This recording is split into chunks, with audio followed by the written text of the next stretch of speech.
Good morning. How are you? I'm great. How are you, Eric? Fabulous, grateful. I'm looking out these beautiful mountains. So you're still on your holiday then? Well, I always say that life is a holiday, you know? I think that this is one of the things that we get to step into fully once we realize that life is the spiritual journey, then everything is a holiday. We just discover Hmm. the grace of everything in terms of being able to see it all as it is and make it better, you know? So it's a great expression being in the mountains here with family. I was just snowbirded all week. Basically, yesterday I was on a huge mountain in Fernie. So it was great. Yeah. Nice. Monica, how are you? Good to see you. I'm good. How are you guys? Everybody Hi, happy? Monica. Hi, hi, hi. Yeah, the mountains. Your dad showed me the whole place yesterday. It looks incredible. The views, we had a nice long chat and it was just wow. It's so beautiful to just be able to ski right into the doorstep of where you're staying. That's what I call bliss. Yeah. Yeah, yeah. Uh, Monica, do you want to share a little bit about yourself? Because I think it'd be really great for Andrea and you to get to know each other. I think that's, I know you Sure. know my family, you both know my family, so I think it's just great to Oh, connect. yeah. Hi Andrea, such a pleasure to connect with you. Um, wow, it's a loaded question. Anytime somebody asks me, I guess I have to be asked in what capacity do they want to know me because I have so many different versions and layers. But in this capacity, I'm a real estate investor, and Okay. for the last few years, I've been working with a team of women. I went to a real estate school in Texas, and through a community called Women's Real Estate Investors Network, I met these amazing women, and it's all women, so it's interesting. And I have a dream team, and together we do investing, and we pull together money, and we have private money lenders that we work with. So we're not using banks for the most part. We use each other or other women who want to be passive investors. So in that capacity, I am an investor, but I'm also a holistic health counselor. I'm also a teenager mentor. Um, I think, yeah, those are the primary three. Okay, wonderful. I'll tell you a little bit about me since this is our first time meeting. So I've been a real estate investor for about 20 years, and I live in Alberta, not far from Brenda. And so I kind of got my start just investing my own money first and then partnering with people. And so I've done all sorts of different types of real estate, mostly long-term buy and hold, a lot of creative deals, and I've worked my way up to becoming a real estate developer, which is a lot of work and a lot of stress. Yes. That's probably the easiest way to say that. But yeah, Brenda and I Hi, actually had Brenda. a real estate coaching group for a few years. And actually, Brenda and I first met over 8 years ago in a real estate mastermind. Mm, So yeah, real estate's been a wonderful journey. There's so many different things that you can learn or focus on or change over time. So that's, I think, the beauty of real estate is there's always something to learn. that's beautiful. Wonderful. Yeah, great. Thank you for sharing that.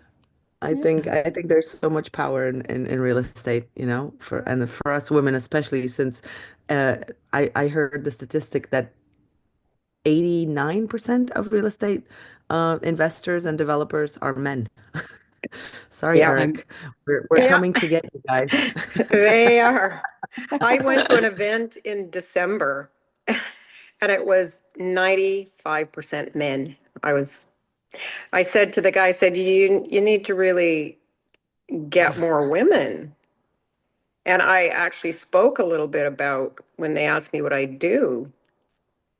And, I basically said, I'm here to empower women to be, involved in real estate investing, because it just struck me when I went in there, and the organizer being a man, and the only women, there were a few, but the women were working, as real estate agents or something. They weren't actually investors. So it was, yeah. I hear you on that, Monica. And I have to tell you, the woman that I work with, her name is Teresa in Dallas, Texas. She's definitely putting a dent in it because it's now she has a network of 5,000 women who are all real estate Yeah, investors. Hmm. So yeah, thank that's God that beautiful. there is little pockets that are being There formed, are and pockets, we're yeah. going to help each other. Well, and it and Well, it doesn't stop us from, doing our thing. That being a woman has never, ever, ever stopped me. That's for sure. No, And never, I've never used, oh, it's a man's world. No, no, I don't believe that. not That's at not all. in my If belief anything, system. you're But I would welcome. like to empower more women to, Yes, because it is just such a good way to build wealth, right? exactly, exactly. Yeah. Well, wonderful. Hopefully we can brainstorm on how we can do that all together. Yeah, absolutely. Anyway, I'm Brenda. Yeah, I've partnered with Andrea on a few things. I met Andrea, though, I think it was prior to that mastermind, when you were teaching a course on creative real estate. I think it was rent to own. And remember Okay. that in Toronto? I went to Yep. Toronto Yeah, and you were that's there. yep. And, Andrea's a great teacher, a great mentor.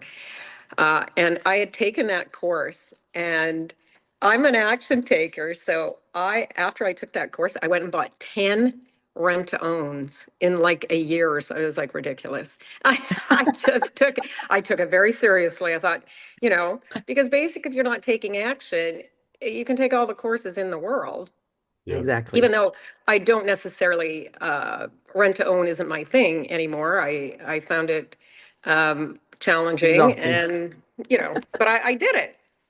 But Yeah. anyway, I'm in Edmonton. I have been in investing for 40 years.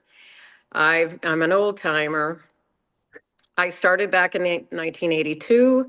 At the time, I was in my 20s, and I had just finished school taking photography. I was just starting my business, and I remember I had 10,000 in the bank, and I thought, should I go on a holiday or maybe I'll invest it? I knew nothing about investing, but I just read all kinds of books, and I decided, hey, real estate, I think would be a good vehicle for me because I can touch it and feel it. And, I looked at stocks, but, that just, it didn't sing for me. So I used my gut at that time, and I learned, as much as I could at the time about real estate investing. And I remember I went out with the realtor and I bought the first house I saw. I didn't even, I didn't even, I'm going, yep, that seems to work. And I had that house for 25 years. Oh, I wow. Wow. sold it, I don't know, yeah. I kept that house. It was by Nate, a technical school. It was just like this, um, 900 square foot house that I ended up refinancing a couple of times, so I could buy other properties. It gave me cash flow. I obviously paid down the mortgage over that time. So I, again, using my gut feeling, because I think sometimes we forget about our gut. We're always up here in the head, but when I'm recalling that, I thought, yeah, I just kind of went for it. And then I just continued. I was a photographer for 30 years. So the real estate was really just a side gig for me, but a very Hmm. powerful side gig, I have to say, because I was buying basically roughly a house a year. I was just, it was a forced savings plan. It was basically, hey, if I buy a house, that's a good way to save money. So, because oh my God, I gotta buy a furnace. Ooh, I'm gonna have to come up with, $3,500. And I would just work in my photography business and do that. And I think after about 30 years, I had a really, successful photography business, but I was the business, right? I was doing everything, which was the story of my life.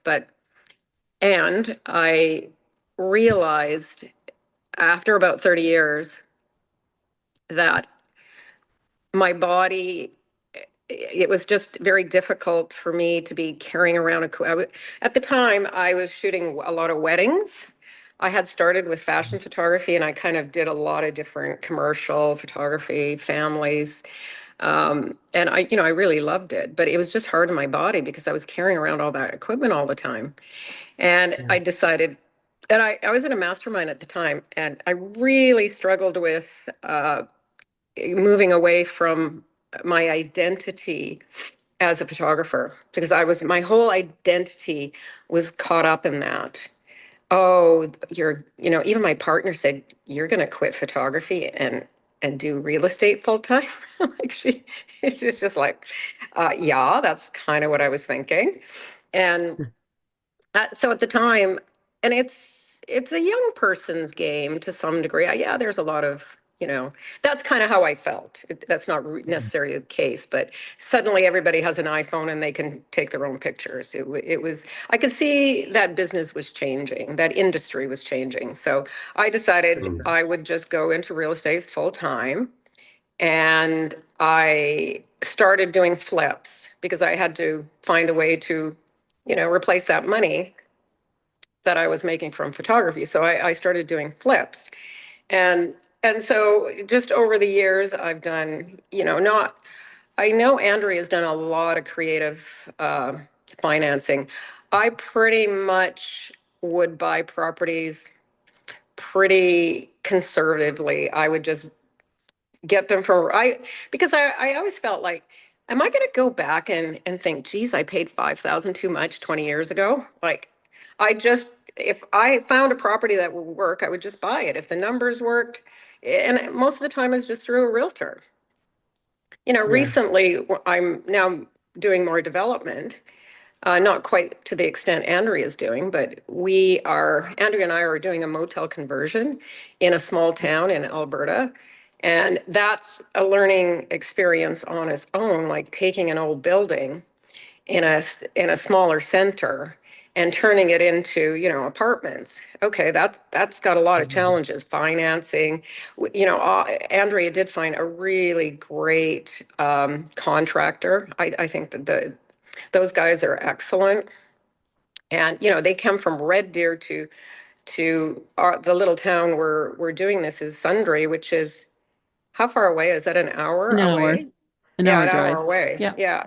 So you can imagine some of the challenges you have. But I've always liked challenges. So when Andrea, said, "Hey, what do you think about this?" I'm like, "Okay, I like a challenge, so let's go for it." Uh, I'm now so I have a lot of single family. I have a lot, most of them are all long-term buy and holds. I have done, like I said, rent to own, and I've done flips. And now I'm moving more into development. And I've done a few new build eightplexes, like 4 townhouses. And I've just got two that are just starting. Funny how that all happened, because you have to get permits, and it took like 7, 8 months just to get the permits. And I had these two, and I was trying to stagger them, but they ended up now happening both at the same time. So it's like, Always. okay. Anyway, you do what you Funny have how to it do. happens. Yeah. Yeah. But I am like moving forward. I am looking to do developments that really have some meaning. I don't want to just, buy another lot to put another building on. Like, I really am looking for more meaning in what I'm doing. I want to feel that I'm serving in a bigger way than I was before because I was focused more on, okay, this is a business, I can make money, I can, money was more of the motivation and the success and the, hey, Brenda, you're doing a good job. I don't necessarily need that anymore. So that's kind of my story with real estate. I love that. Thank you. I'm just, if I can chime in very quickly. Yes, I'm also very well versed on creative financing. I've done a bunch of novation and sub two deals with my team, but we are also very conscious real estate investors now, Yeah, and we yeah, realized that just making money just wasn't enough for us to be yeah, motivated. So we yeah. are into doing a lot of transitional housing, and we're doing also sober domes, sober Oh, housing. cool. So Oh, yes, housing for women so and Bar men. oh, I was just Sorry, going to ask you, where are you located? I'm in New Jersey. The New Jersey. projects that we're working on are all over the country, Okay, and the sober dome, that dream team. That's the name of my real estate dream team. investor. Dream team is in Texas. Mm. Hmm, Mhm. cool. Yeah. Where in Texas? Monica, do you Yeah. go ahead? Sorry. I was just asking where in Texas. My Oh, it's sister-in-law in lives there. Victoria, Texas. It's about an hour and a half from Houston, between Houston and Austin. Oh, okay. So it's right Awesome. there. But yeah, we're definitely looking for projects to work with conscious real estate Yeah, developers. yeah. So I would love to put you ladies together with our dream team, and maybe we can all brainstorm on something. Hmm. Absolutely. Sorry, go Cool. ahead, Eric. Monica, Eric? I was just gonna share, Monica, do you want to share like what you're also involved in with Tony? Because Sure. we're all part of the Tony experience, and maybe you could also share how much you're helping even my dad right now with his diet and with his food and things like this. I think it just be just because vitality is really something that also brings us all together, and the leadership that you've been integrating. I think everybody here is really leaders in their own right, and I think that that's also just a deeper meaning as we all talk about the deeper meaning. True. So Sure. Well, thank you. I'm privileged to be working with your dad. He's so sweet and wonderful. But I haven't done much for him yet. It's kind of still in the works. But as far as Tony, I mentor teens for the Global Youth Leadership Summit that Tony puts on every year in San Diego. And I myself do a lot of mentoring for teens in New Jersey for local orphanages, and not only orphanages. So in my work, I do wellness and mindset and energy, and nutrition, health in general. So I do that for corporations, but my sole work is to do that for teenagers. So Hmm. with Tony, I'm part of the coaching team for the Global Youth Leader Summit in San Diego every year. But what stemmed from that and what was inspired from that and what is now taking up 80% of my time over the last couple of months is an event that we are now the coaches, the mentors and the volunteers who are working with Tony on the Global Youth Leadership Summit. We are now putting on an African Youth Leaders Summit in Kenya, the first ever youth Ooh, leadership summit there. That's 100% Tony inspired. We have the coaches wow. coming from the world to teach African youth. And the whole point is to find, empower, and give resources and give tools to African teens to come up with solutions to all of their issues. So teach Mm, them how to fish. That's the wow. idea behind. That's great. There are some challenges that we're facing with buildings for a few of the organizations that we are partnering up with there as well. So I think, it all kind of blends together, right? When we get powerful, amazing people who are heart first in a group, Yeah. everybody can Yeah. contribute in so many different ways. So, so right now we are fundraising for the event, which we are going to be ready to start sending QR codes and videos and everything else this week. So I'll definitely send those to you guys. But sometimes it would be great to be able to just sit with like-minded people who have solution-based brains and just figure out logistics, figure out, solutions to challenges that we're coming across as we're planning this, because this is going to be the first ever. It's in Kenya. It's 4 hours away from Nairobi, but we're hoping that it's going to be an annual event, obviously. So this is kind of like proof of concept and seeing what we can do for this first one, and then we hope to grow it, and to include. Now we have, I think, 6 African nations coming to this event, teens, but we're hoping to obviously include all of them in the future, and make it a much bigger thing. We have the location where we're doing it. It's called St. Andrew's School. It's an international private school in Turi, Kenya, that can facilitate up to 900 kids. So we have room to grow. For Oh, now, our goal is amazing. 200. 200 is our goal, but 200. I think as of yesterday we're at 10. So we have It'll grow 190 fast. to go. So let's Sounds hope that happens. amazing. So yeah, I mean, I would love to see the whole Lighthouse community involved at some point. Of course, there's a reason why we're all here together, but Mhm. love the fact that you ladies understand real estate, and everyone here. I'm sorry, I'm not excluding any men, but it's great to have people who understand that aspect of it too. I think Beautiful. I just want to share because Andrea and Brenda have been like heart-led since the moment I've met them. I've seen their big hearts, and it's also one of the reasons why I feel so grateful to just be around them. You know, their insight, their wisdom, their grace with like so much integrity. It's beautiful to see that. And I imagine, when you ladies were speaking about like this heavily involvement of men in the investing or real estate investing space, it's my hallucination is that it's very much focused on the profit.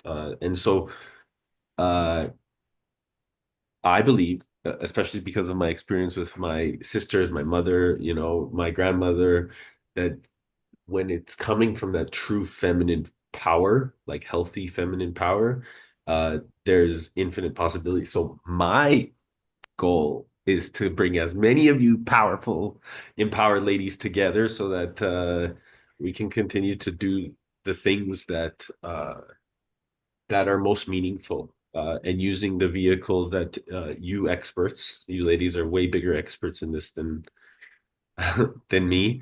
Uh, I have so much to learn from all of you, and I'm excited to, be able to bring you ladies and even more together. Hmm. So I'm grateful to be You're learning amazing here at that, from Eric. You're amazing yeah. you're an amazing catalyst and an incredible person who can just like a magnet Yeah. of incredible people. So we appreciate your role.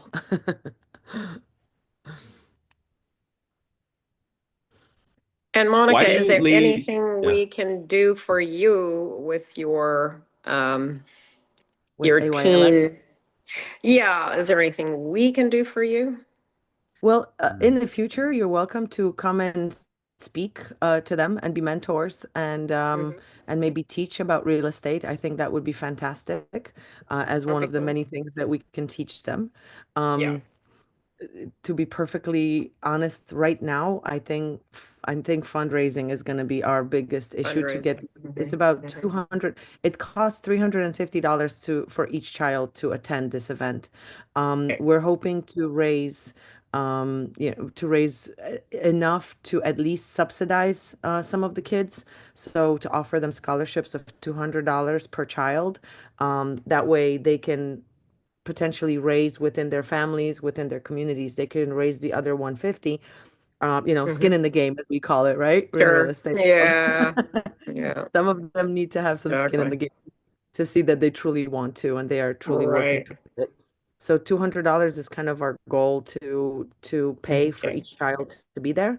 Um, Hmm. so fundraising is going to be our primary. I luckily own and run a small 501(c)(3) in the States, a nonprofit foundation, which is called the Hug Foundation. And through that foundation, we can collect funds and we can people can even Canadians. I learned recently, if you donate to an American 501(c)(3), you can write that off from your taxes. I learned this recently. And then I will transfer the funds over to the Kenyan nonprofit. That way it's all kosher, it's all legal, and it's all traceable, and it works for everybody that way. So yeah, I think that's why God put me on this path, because I am so uncomfortable about asking for money. It's probably one of the most uncomfortable things I ever have to do. But it seems like that's one of the things that I'm meant to learn. So Exactly. I yeah, used to say to Andrea, I'm just not great at, raising money. And she would stop me in my tracks because when you put that out yeah, into the universe, guess what happens? they mirrors it right back You at get you. more of that. So I don't say that anymore. I say, yeah, we're a Yeah, money magnet. Money comes to that's us it. easily. Money That's flows to it. us. Yeah.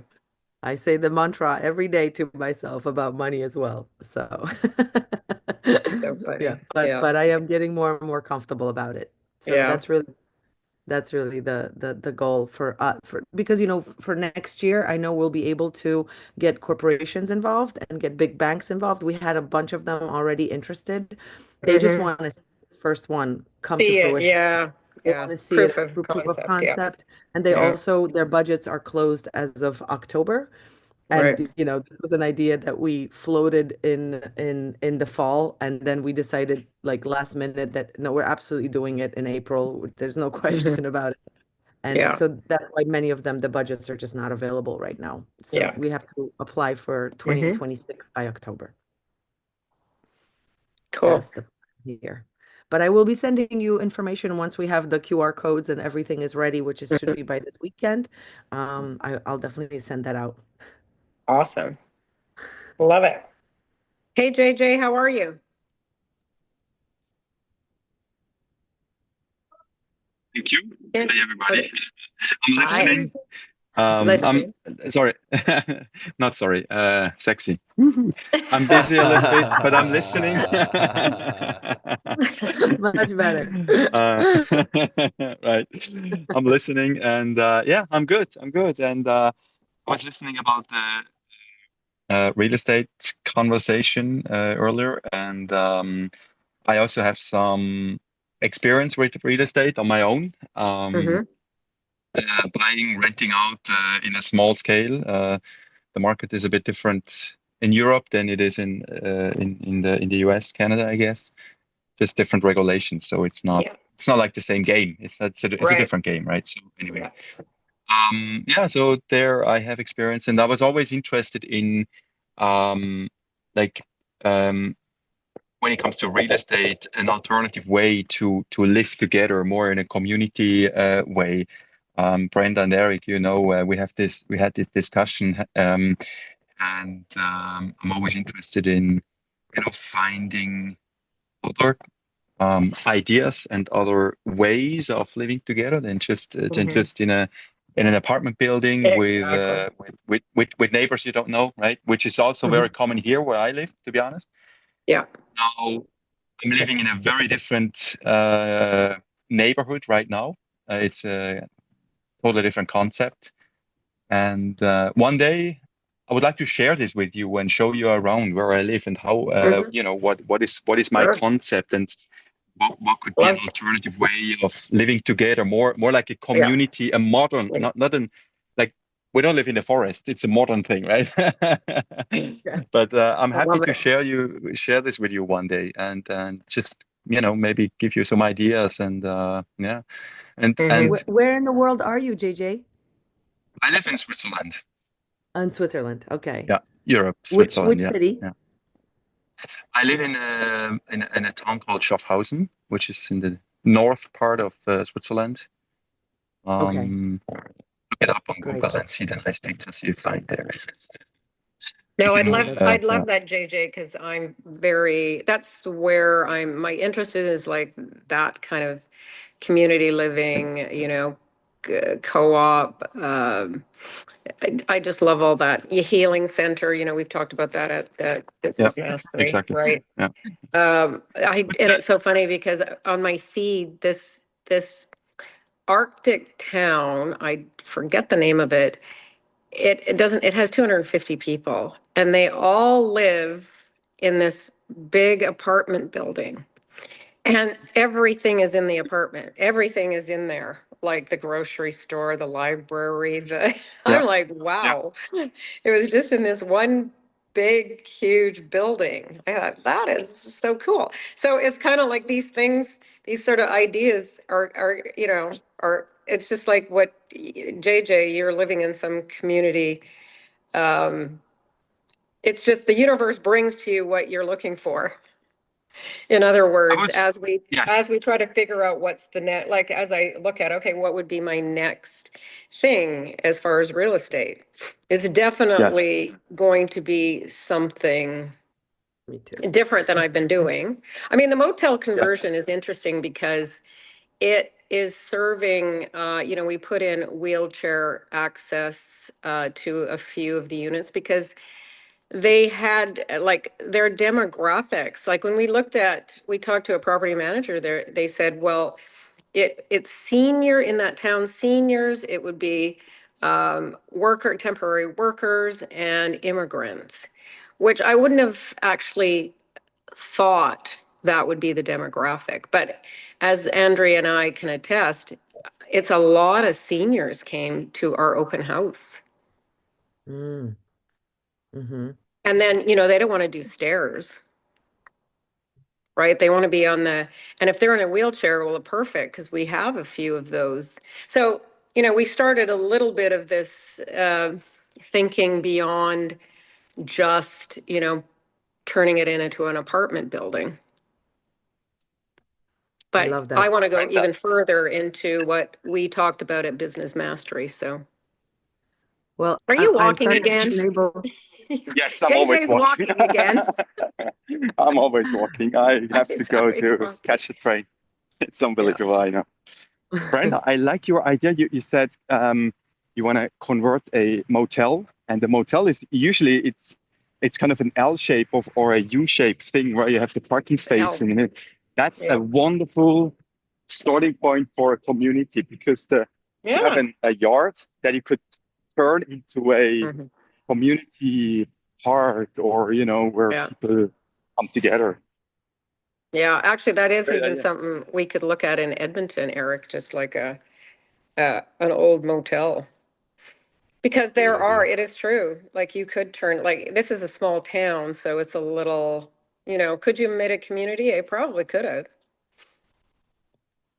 Well, Yeah, this is so interesting. amazing and serendipitous, Brenda. I can't even believe like my ears are on fire as you guys are talking. Because Eric will tell you I'm a part of a community called Rise and Shine, and that is our number one goal is to create a compound, a Yeah. chosen family compound, a place where we can all Yeah. live, but we can also come to heal. We can also come to Yeah. learn, and a Yeah. place. So it's a healing center slash living space slash um, uh, Yes, that's it, educational Monica. center. And that's really that's our number one goal of Rise and Shine. Oh, There's yeah. people Yeah. involved and that's what Yeah. we love to collaborate with you on that. Yeah. My one requirement is I want it to be in the palm trees. And they're Whoops, laughing that they're Edmonton's gonna not going to fit that. yeah. So they're laughing at me that they're going to put a palm tree right next to my igloo. Oh, yeah. Yeah. So we'll We'll have a see, fake but one. yes. Yeah, Yeah. exactly. But Fake one. that's something that we would love to be involved with you guys as well. Mm, Any building, I think people are feeling incredibly isolated. People want to be yes. part of community. I feel like the elderly have so much to offer and so much to give, and they're Yes. tucked away into They're put nursing homes. away, shut away. Yeah. Yes. And we need them. We need them to raise our children. That's how it Yeah. always has been, that they've Yeah. raised our children. They have so much to offer. And Yeah. instead of including them in our communities, we're putting them in homes. Yeah. So, Exactly. homes. Exactly. So yes, I'm all with you guys on that as well. Mm-hmm. Ooh, sounds Ooh. good. So I wanted to share with you, I want to share with you ladies, before Evelyn, I'd love for you to share before, but just before Evelyn, I'd love to just share insight. So just before I came out here, my Uncle John or Grandpa John, he fell, and I went over there to pick him up and really help him get back up. And it was interesting because it happened just after Business Mastery. So like Sebastian was there, Ronald was there, Ross was there Wow. when and they came and they got to meet my grandma.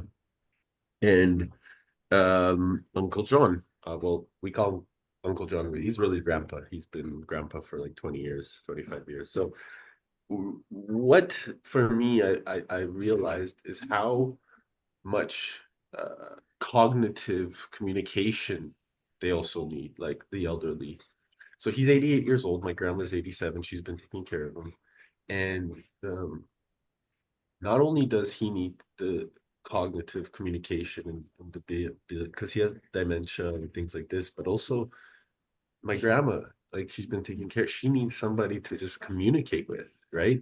Yeah. And to really have these like ability to just share, and when they're only by themselves and worried about falling or things like this, then it takes away from their actual evolution because they're stuck in the stories of the past. They're constantly thinking of the stories of the past. Yeah. And it's like I even noticed my grandmother was like focusing on a lot of things like, oh, it's not good, I'm getting older, and like really seeing kind of like you could see her state is not in a beautiful state, it's in a suffering state.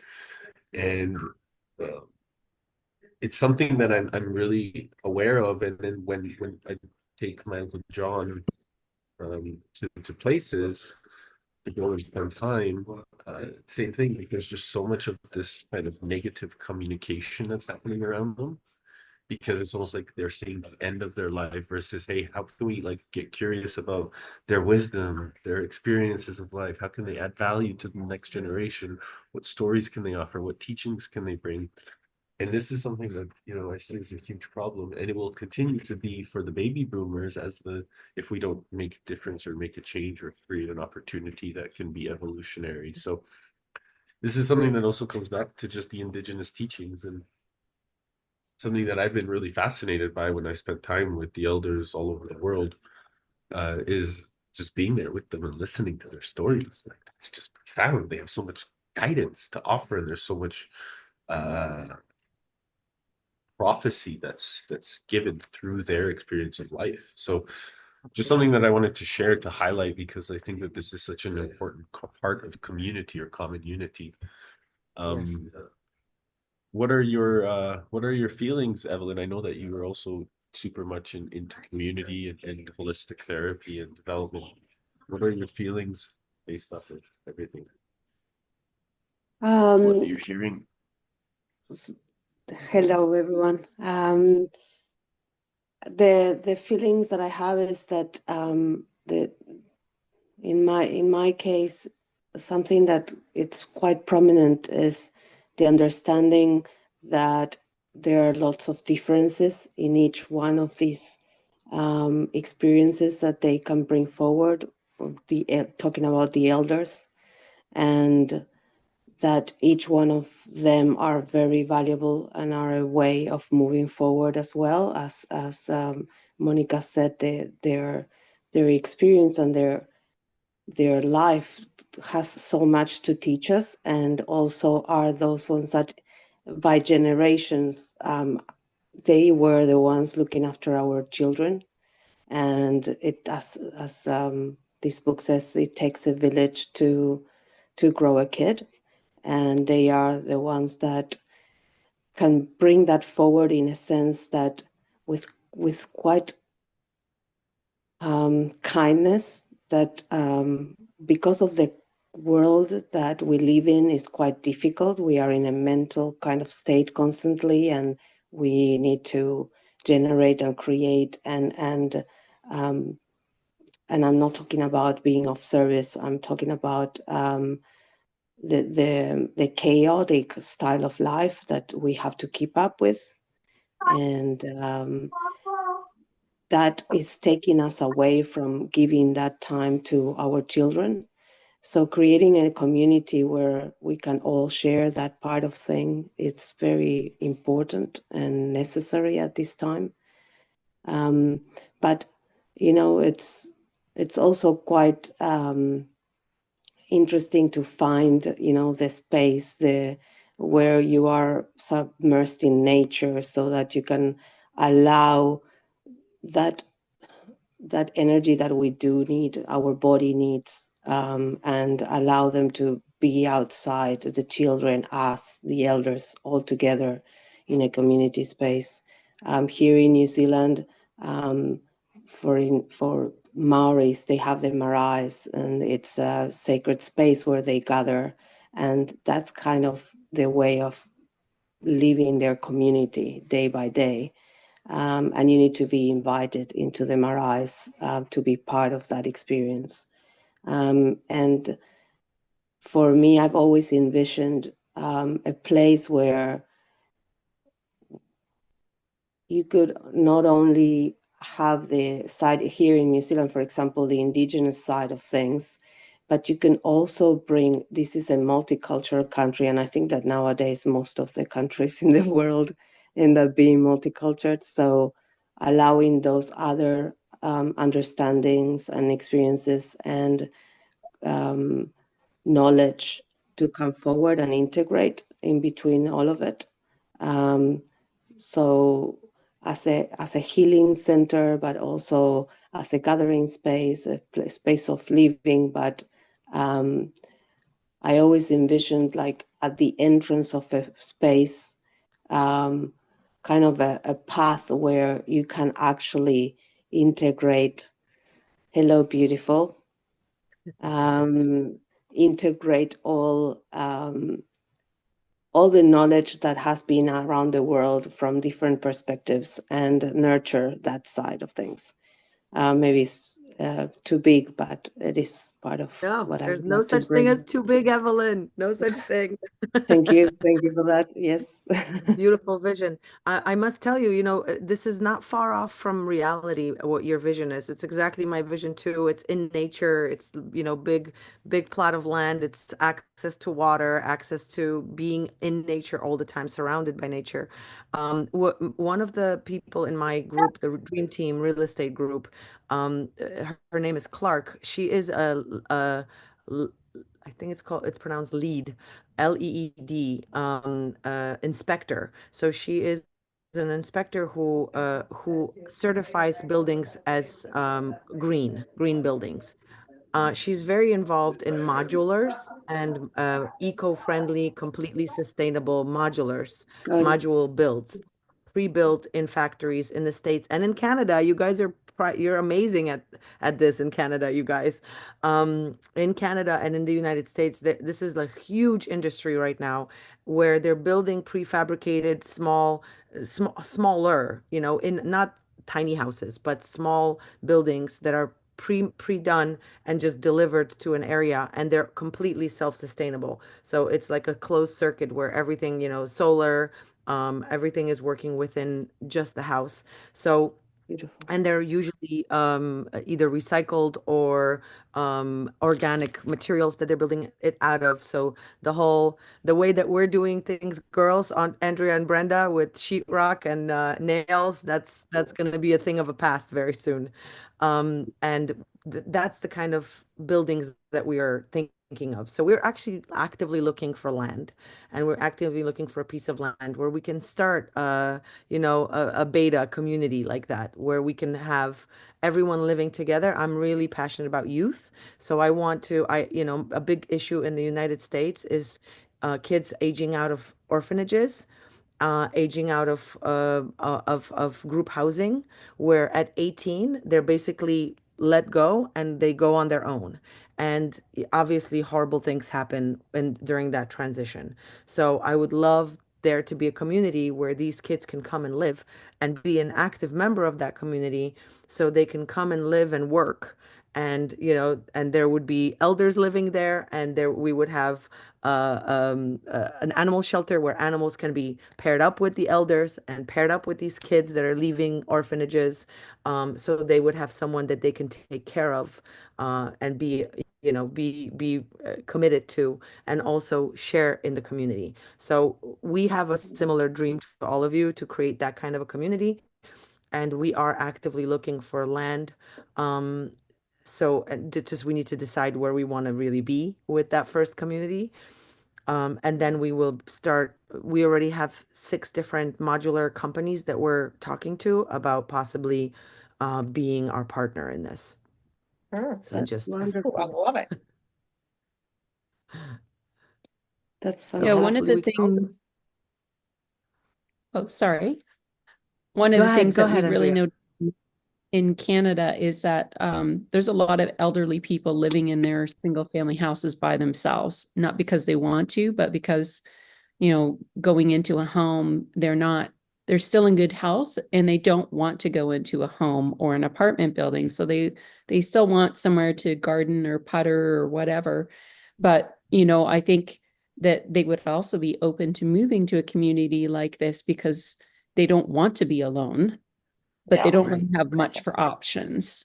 And so, I think that having this type of idea, you may get some buy-in from seniors where they would buy their unit, which could help with the actual cash flow of the model, or make it sustainable, right?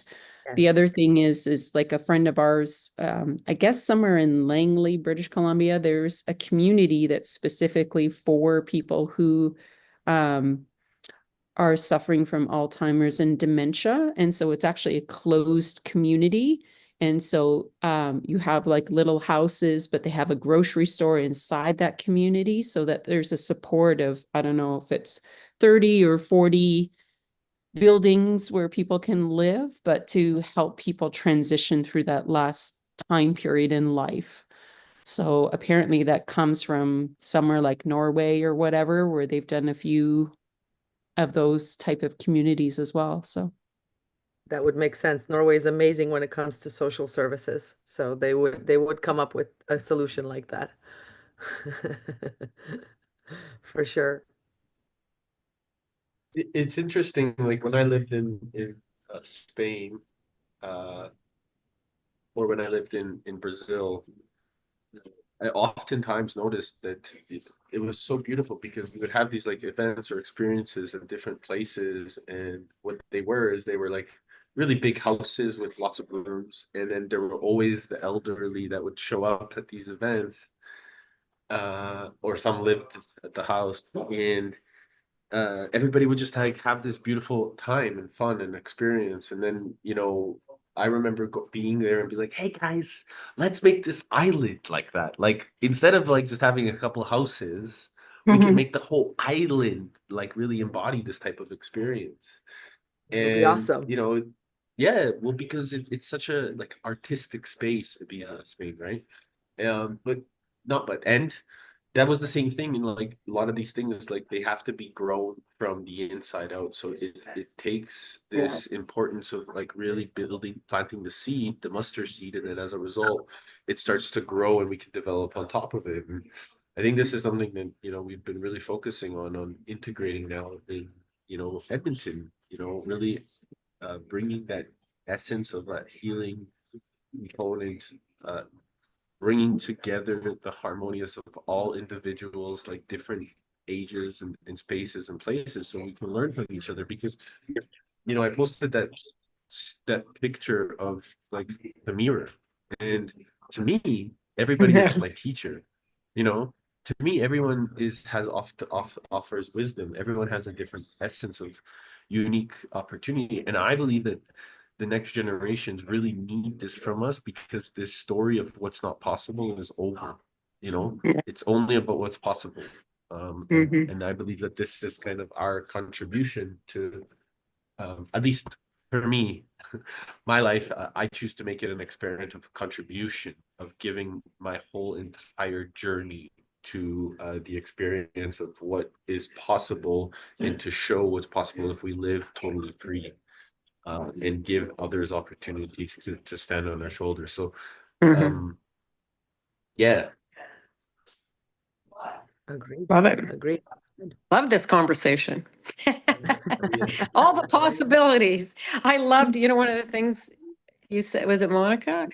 Or I don't know, about the pet shelter. I thought, oh man, Oh, never even, yeah, that's been my I love project that. for a while. Yeah, I love that.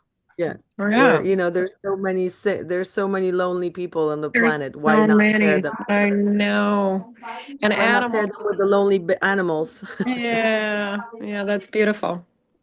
Well, Beck has a beautiful, so Beck and Siri, I had a conversation with Beck recently, and they also want to do very similar, except with the horses. So by integrating horses alongside with animals and bringing that, because they have a big vision too, they want to save, 300 horses.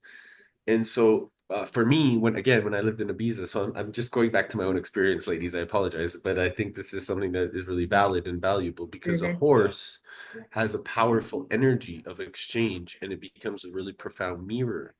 And for me, there was this horse that was so big, so bright, so full of life that everybody was so scared of him to jump on him. And with me, because I also have this powerful intensity, we were able to mirror each other, and he let me jump on him. We played, we danced. He threw me off once and I jumped back on. But there was no fear. There was Yeah. no fear. And so this intensity of animals, and especially like horses, or it gives this opportunity for elders or youth to also learn from the magic of that same soul, that mirror. Yeah. Yeah, I love Do that. we have anyone in our community who is, I guess Andrea and Brenda, you guys would be the ones that we would ask. I have a couple of friends who are thinking about the structure of a community like this. Like when you mentioned, Andrea, the fact that it would be ownership. I think ownership is important in this community where you are buying your own unit, you're buying your own modular, let's say, house. And yes, you're part of a community, but there you can rent it, you can Airbnb it, you can do what you want with it, really. So you feel like you have power over it, but there needs to be some kind of a structure in place that is there's not restrictive, but where there is some community rules that we have to follow. So I've been watching a whole bunch of documentaries on different communities that are those types of communities in the world.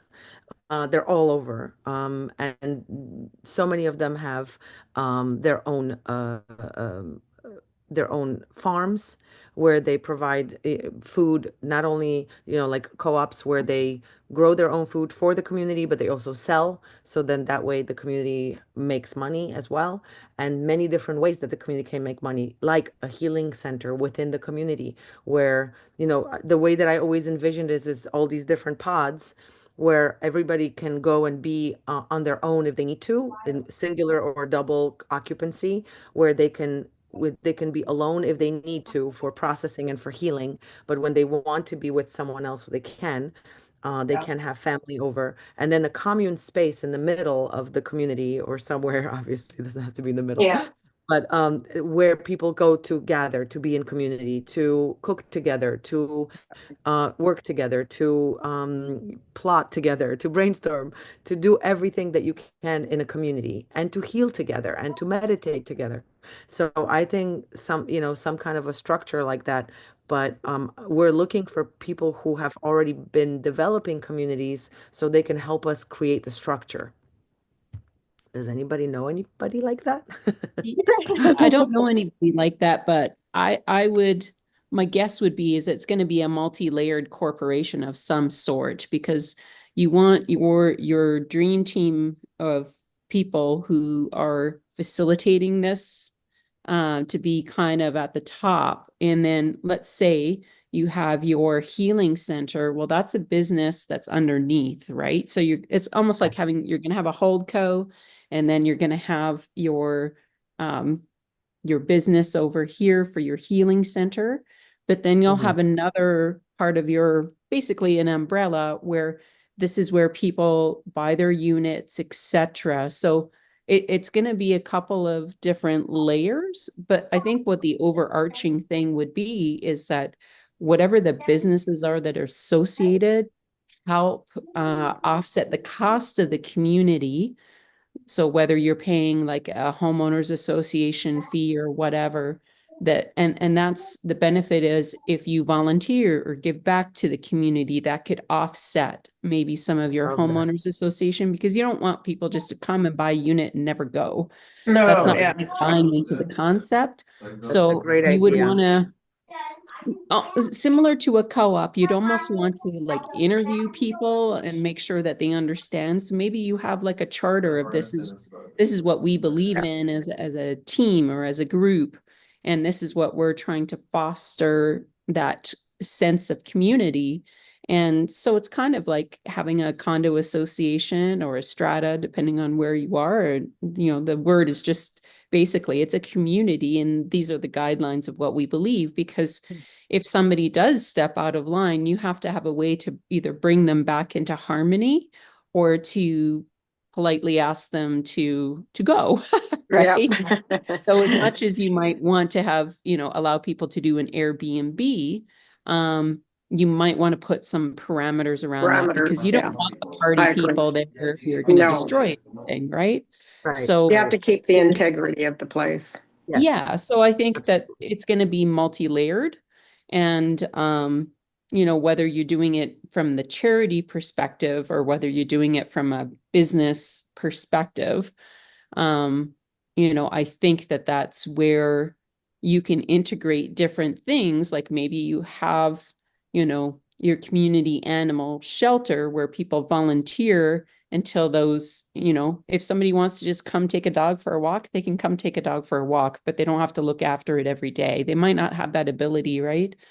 And so I think it's all in the structure, because you want to maintain that integrity of your vision. Yes, I love that. Yeah. Very good. All Yeah, beautiful totally. here. So Sorry. I have Go ahead. someone that had created here in New Zealand. My ex-mother-in-law actually knows this little community that has the same kind of style, but not pet shelter. They have a little hub for healing, and they mostly elders have decided to move into these different properties, and they actually started building them. So they bought it from before it got built. I will try to get the information and send it to you for some That would contact. Love be that. fantastic. Yeah. Thank you. Thank you so much. That would be great. So I mean, one of the things that Sorry, go ahead. Yes. one of the things that when I lived in Brazil, the house like Asiana, the house that we're also having the same part of the experience in Brazil. There was the main house that we had all of the experiences, and then I had all the people at the chalets. So this was something that now has turned into a wellness retreat center, and we're going back to the same place. This is also the way that when I lived in Ibiza, same thing. We had the main house, and then people stayed in their rooms, and they go in through the experiences.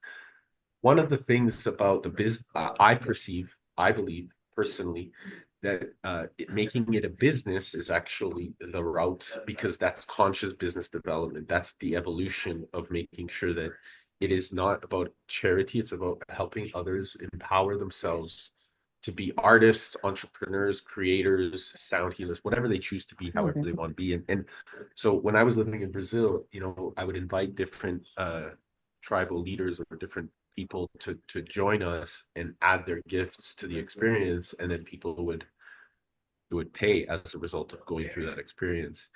This is something that I believe, and like it would go, a portion of it would go to the leader that showed up, and then portion would go to the house meaning taking care of the space. And the reason for that is because what the unique mechanism from that is. Big love, Andrea. All the Bye, best. Andrea. Thank you so much. Would go because everything is about, there's nothing wrong with an exchange of energy, and it's just a relationship that we have with the energy of exchange.